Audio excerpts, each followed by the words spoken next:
and the light that doesn't shine. In a cozy cottage filled with blueprints and spare parts lived a girl named Elara.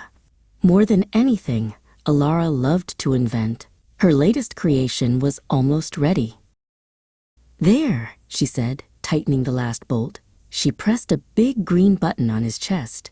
2 gentle lights flickered on for eyes, and a soft whirring sound filled the room. "Hello," Elara whispered. The robot, whom Elara named Cubit, tried to take a step. Clank, thump. He stumbled and wobbled. He looked at his own large metallic feet, confused. "It's okay, Cubit," Elara said kindly. "Walking takes practice." She took his metallic hand and guided him, one slow step at a time, around the workshop. The next day, Elara unrolled a large, old map on the floor. "This is the Whispering Woods," she explained. "My grandfather mapped it all, except for this part."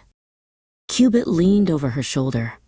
His optical sensors zoomed in on a blank space in the center of the map, marked with a single word, Uncharted. "Uncharted?" Cubit's voice box buzzed. "We're going to be explorers," Elara declared.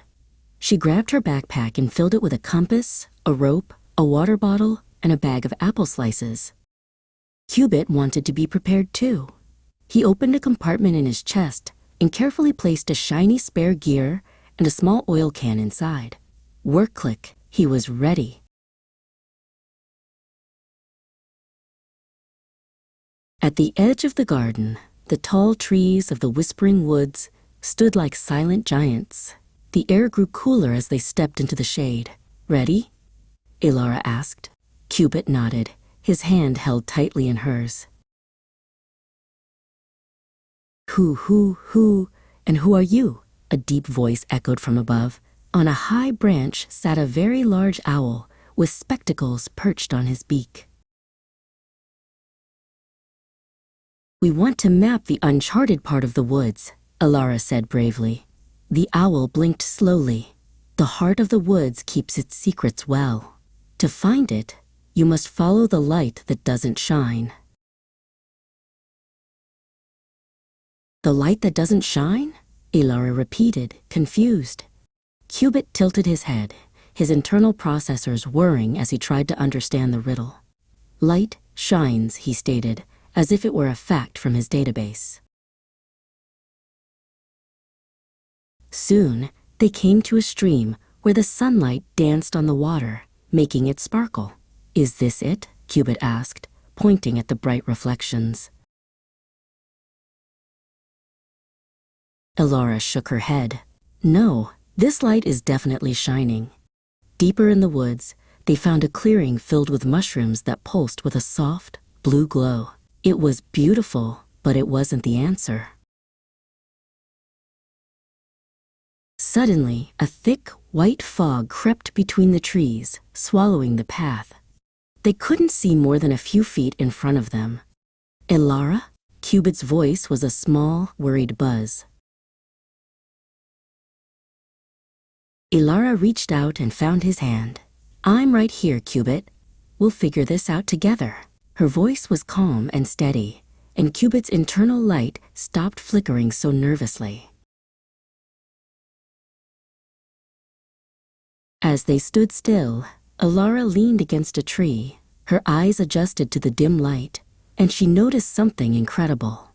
The moss growing on the side of the trunk had a faint, greenish glow. It wasn't bright. It was a light that didn't seem to shine at all. "Cubit, look," she whispered excitedly. "The moss. It's the light that doesn't shine." They realized the glowing moss only grew on the north side of the trees, creating a secret path through the fog. They followed the trail of glowing moss until they heard a new sound, the rush of water. The path ended at a tall waterfall, cascading down a rock face into a misty pool below. "The moss trail leads right behind it," Elara said. Taking a deep breath, she pushed through the curtain of water and found herself in the mouth of a dark, quiet cave. Inside, the cave opened into a vast cavern. It was filled with enormous, dark purple crystals. They didn't reflect light. They seemed to drink it in, creating a space of profound peace and silence. This was the heart of the woods.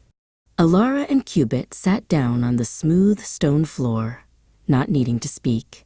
They had solved the riddle and found the secret together. Their friendship felt as deep and quiet as the cavern around them. When it was time to go, Elara took out her map and carefully drew in the path they had taken, marking the cave with a star. They were no longer just an inventor and an invention. They were a team of true explorers.